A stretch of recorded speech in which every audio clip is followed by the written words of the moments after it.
award press conference by the Coalition of National Interest Defenders, and we're going to go straight into the text. Gentlemen of the media, fellow citizens, we have come before you today with a heavy heart and with trepidation about the kind of things that are happening in our country today. We urge every Nigerian to please stop whatever they are doing now and give us some minutes of their time and listen to us. We pray President Muhammadu Buhari is watching us live, or if he's not, anyone around him should please, for the sake of our nation, notify him and tune in for us. We also urge all heads of any of our nation's security agencies to alert their bosses and tune in for them, particularly the National Security Advisor, the Director General of the State Security Service, the Inspector General of Police, the Chairman of the EFCC, leaders of national youth organizations, religious leaders, civil society organizations, all judges and lawyers. Even as we stand here right now and address you, what we are about to tell you, we still do not believe it can happen. But we tell you, and we are going to tell you, because indeed it has happened. As unbelievable as it may sound, it is the facts and only the facts that we shall state to you today. Fellow Nigerians, we have firmly in our custody genuine hardcore evidence of a plot by the State Security Service to frame the Governor of the Central Bank of Nigeria, Mr. Godwin Emefiele, for terrorism financing. The plot to pick him up and keep him away for at least 60 days in solitary confinement, which will pave way for the forceful removal of the CBN Governor from office and destabilize the President Buhari-backed CBN economic stability and reform efforts, especially the new currency design and cash withdrawal limit policies, which in the immediate will help achieve President Buhari's promise for credible election in 2023. I repeat again, fellow Nigerians, we are firmly in our custody genuine hardcore evidence of a plot by the State Security Service to frame the Governor of the Central Bank of Nigeria, Godwin Emefiele, for terrorism financing, abduct him and keep him away for at least 60 days in solitary confinement. How it all started.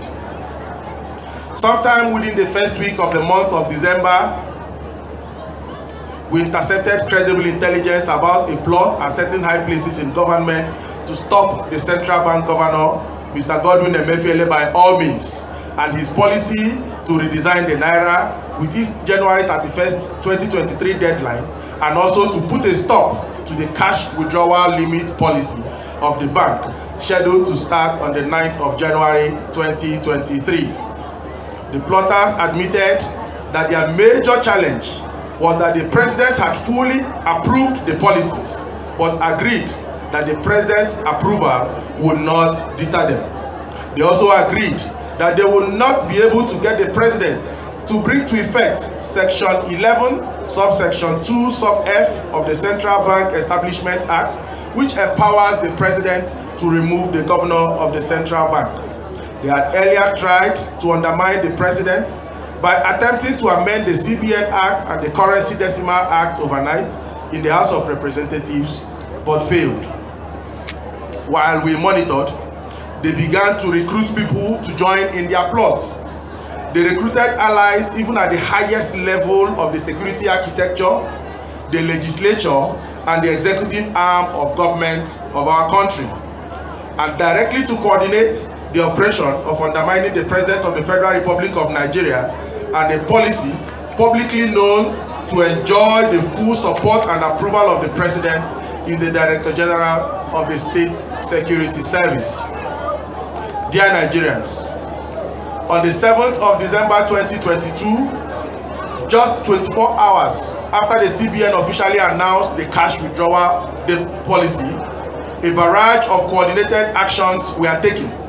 all targeted at ensuring that Mr. Godwin Emefiele was removed from office or ceased to be the governor of the Central Bank of Nigeria. These activities include activating the filing of cases against Mr. Emefiele to ensure he ceases to be in office as the governor of the Central Bank of Nigeria, latest by the end of the year, as these plotters resolved. We believe that the plot further included carrying out activities which would have put the life and person of Mr. Emefiele in grave danger. The coincidental travel of Mr. Emefiele to the United States of America with President Muhammadu Buhari may have put this aspect of the plan to a halt.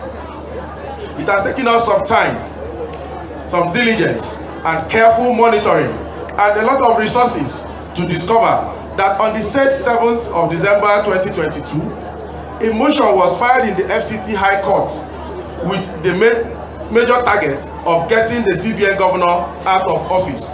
That motion has the motion number 294/M/294/2022. Again, M/294/2022. On the same 7th of December, another ex parte motion was secretly filed at the Federal High Court, Abuja, this time directly by the State Security Service. The suit is between the State Security Service and Godwin Emefiele. Our intelligence, which discovered this shocking development, showed the suit was filed at the court without disclosing the full identity of the defendant, being Mr. Emefiele, to the court, and working on the premise that the court will grant an order to the service to arrest and detain Mr. Emefiele, who is the defendant, for a minimum of 60 days, hiding under Section 66 of the Terrorism Prevention and Prohibition Act 2022. Nigerians, head of security agencies, and our dear President Muhammadu Buhari, let me repeat myself again, assuming anyone missed the point that we are here making, that the State Security Service, an agency of the federal government, secretly approached the Federal High Court, Abuja, and filed an ex parte application against Mr. Godwin Emefiele, the Central Bank of Nigeria Governor, where they accused him of being a terrorist. It is utterly shocking and shameful for the SSS to fabricate such bogus charges only in a bid to force an innocent man out of office. We have with us the suit number, which at the moment I will read out, so that Nigerians and Mr. President can send their people to rush to the Federal High Court to get their copies and see this evil with their own eyes. The suit number is FHC/ABJ/CS/2255/2022. Again, FHC/ABJ/CS/2255/2255/2022. Two officers of the service walked into the court premises, sat in the office of the DCR. Officers that were involved in filing were summoned to that office, and they processed and filed that matter right there in the office of the DCR. They did not go through the normal process of going to the process unit. The State Security Service made grave allegations, including terrorism financing, against the Central Bank Governor, and other allegations, we were informed, are termed as economic crimes of national security dimension. So he was labeled as a terrorist and someone who had committed economic crimes of national security dimension. Hence, they prayed under Section 66 of the Terrorism Prevention and Prohibition Act 2022 to the court to grant an order for the arrest and detention of Mr. Emefiele for 60 days. By that law, the 60 days detention can be renewed for another 60 days or until investigation is concluded. Such a person can only have access to a government-appointed lawyer or government-appointed doctor and no one else. Hence, it means the person will be held incommunicado. It is shocking that the Director General of the State Security Service on the 7th of December, officially accused a man of terrorism, yet allowed that same man to travel with the President of the Federal Republic of Nigeria outside the shores of our country, where his ability to protect the President is limited. Did the Director General of the State Security Service not imagine that having filed papers in court, and that if truly Mr. Emefiele was a terrorist, that he may get wind of the papers filed in court and that he could put the life of the President at risk? You don't allow a known terrorist, as you claim, to get anywhere near any premises where the President is located, but you allowed him to travel with the President outside the shores of our country.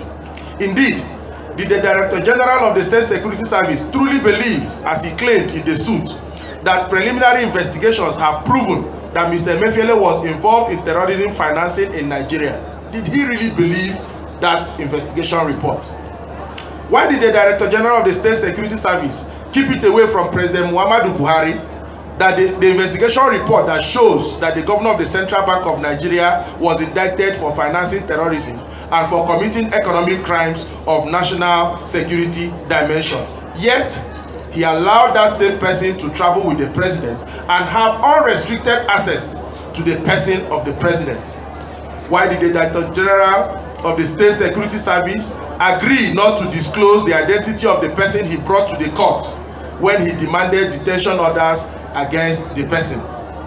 What did the Director General of the State Security Service believe would become of the value of our naira in these trying times if you obtained the order and the headlines had hit that the Central Bank of Nigeria governor was arrested for financing terrorism?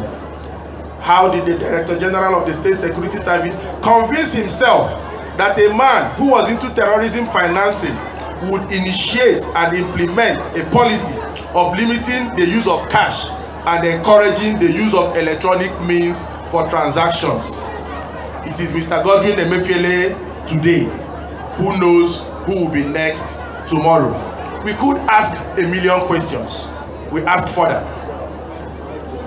We now want to ask the National Security Advisor, the Chairman of the EFCC, the Chief of Army Staff, the Inspector General of Police, and other heads of relevant security agencies if they are aware of these allegations that our country's central bank chief is a terrorist. If we did not detect this plot and it had succeeded, the world would have blamed it on President Muhammadu Buhari. Yet, the President does not know about this plot. The world would have blacklisted the President as leading a terror government, and our country would have maybe had a tendency of yet being another pariah state. The situation would have actually stalled all the progress made in the fight against terrorism and insecurity, which is a priority in our country. Why go to the court secretly? Why not brief the President of your report if it had any credibility? The shame of the plot would not have been on even Mr. Godwin Emefiele, but on the President Muhammadu Buhari, whose authority would have been flagrantly undermined and whose efforts would have been thwarted to leave a legacy as a president. For our personal safety, there are aspects of this process we could not fully investigate since our activities were discreet. And also, for our personal safety, we have come out to inform the world today of these shocking findings. We have cause to believe that they have picked our trail and noticed they were being monitored. Hence, our decision to inform the world of these facts. If anything untoward happens to any of us, the world can now know that it is coming from a quarter we have mentioned today. If we are harmed, if we are kidnapped or abducted, blame the DSS. We are not scared, but we are not scared, and we are exposing this evil with all our faculties intact. We have been told, I've been told since we walked into this hall, of the dark spectacled men who have surrounded this venue.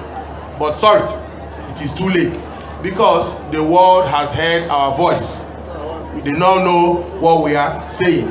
So it must be stated clearly that the entire purpose of this dastardly plot was for political and financial benefits. The people in the plot are really very strong people, and indeed the high and mighty in our government and in our country. Apart from the already mentioned Director General of the State Security Service, our intelligence alleges that the head of one of the chambers of the National Assembly is also part of the plot. A presidential candidate of a major political party is on the plot as well. Also, some ministers of the Federal Cabinet, a top shelf from the Financial Reporting Council, a member of the leadership of one of the anti-corruption agencies, some former and serving members of parliament, including the one that is currently banding figures he knows are untenable against the bank. At least one top official in the villa, some few desperate officials in the CBN who have been promised to be made heads of departments, including one of the two newly renominated deputy governors who has been promised the top job as the new CBN governor. We have refrained from mentioning their names for obvious reasons. But they know themselves. It is on the basis of this that we may say that we are no longer sure that the personal security of the President Muhammadu Buhari, is intact. We therefore call on all who are involved in guaranteeing the personal security of the President to immediately take concrete steps to assure Nigerians of his security. We are constrained, but we shall call for immediate full-scale investigations to ascertain the extent these plotters were willing to go, the real extent of the compromise of the personal security of the President, the veracity of the claims of the Director General of the State Security Service that the CBN Governor was involved in terrorism financing and economic crimes of national security dimension, and the President he is serving is not aware and has been everywhere around the world with the same CBN Governor. We call on our dear President Muhammadu Buhari, to immediately remove Mr. Yusuf Magaji Bichi from office as the Director General of the State Security Service and order his immediate arrest for undermining the authority of the President, exposing him to risk and grave danger of unimaginable proportion. Mr. Bichi was fully aware of the President's approval of the cash withdrawal limit, yet he yielded himself to be used to thwart the policy. How could an appointee of the President so brazenly undermine the authority of the President and carry out actions to destabilize the government? We are still in awe why the head of a security agency like the State Security Service would be against a policy that will help to fight banditry, kidnapping, terrorism, all forms of insecurity in our country actually, bribery and corruption, money laundering, vote buying, and all other economic crimes. We cannot fathom the reasons behind these acts of sabotage. Only a thorough investigation can unveil these reasons. Finally, gentlemen, I have written my will because we must serve our fatherland. I now await the actions of these plotters, these enemies of state, but I find refuge in the bosom of the Almighty and under the canopy of his protection. Thank you all, and God bless the Federal Republic of Nigeria.